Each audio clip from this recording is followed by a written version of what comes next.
Telugu Desam party తాలూకా చరిత్ర, తెలుగు వారి ఆత్మ గౌరవం కోసం పుట్టినటువంటి పార్టీ. పేదల కోసం, బడుగు బలహీన వర్గాల కోసం, కార్మిక కర్షకుల కోసం, మహిళల కోసం, అలాగే వెనుకబడిన వర్గాలు, ఈ తెలుగు జాతి తాలూకా అభ్యున్నత కోసం తెలుగుదేశం పార్టీ కృషి చేసింది. అన్న నందమూరి తారక రామారావు గారు పార్టీ పెట్టినప్పుడు తను నూతన వరవడికి నాంది పలకాలని ఆ రోజు మొట్టమొదటిసారిగా యువకులని రాజకీయాల్లోకి ఎంకరేజ్ చేశారు, చదువుకున్న వ్యక్తులకి ఎంకరేజ్ చేశారు.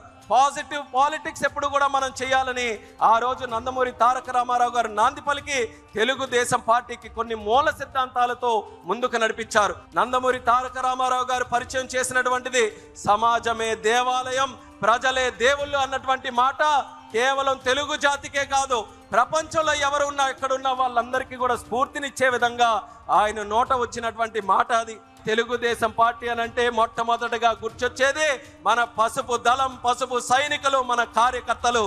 ఈ కార్యకర్తల వల్లే 43 సంవత్సరాలుగా ఎన్ని సంక్షోభాలు వచ్చినా, ఎన్ని ఆటంకాలు వచ్చినా సరే 43 సంవత్సరాలుగా మన ప్రయాణం చెక్కు చెదరకుండా ముందుకు కొనసాగుతుంది.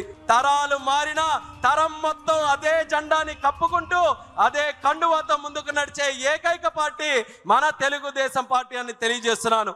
అటువంటి కార్యకర్తల్ని అధినేతలుగా చేసుకొని నడిపించే పార్టీ కూడా తెలుగుదేశం తప్పితే మరెక్కడ కూడా ఏ పార్టీ కూడా ఉండదు. క్రమశిక్షణతో ఉండే పార్టీ మన తెలుగుదేశం. ఆర్గనైజ్డ్ గా, డిసిప్లిన్డ్ గా పనిచేసే పార్టీ తెలుగుదేశం. సోషల్ రీఇంజనీరింగ్ కి నాంది పలికినటువంటి పార్టీ తెలుగుదేశం. అలాగే కేఎస్ఎస్లు, కబ్స్ వ్యవస్థ, ఏ పార్టీలు కూడా క్షేత్ర స్థాయిలో ఒక పార్టీ ఎంత బలంగా నడపాలని ఎవ్వరి ఆలోచన కూడా ఉండదు. అది కేవలం మన తెలుగుదేశం పార్టీలోనే ఉంటుంది. అదే మన బలం అనేది కూడా కార్యకర్తలకి సభాముఖంగా తెలియజేస్తున్నాను.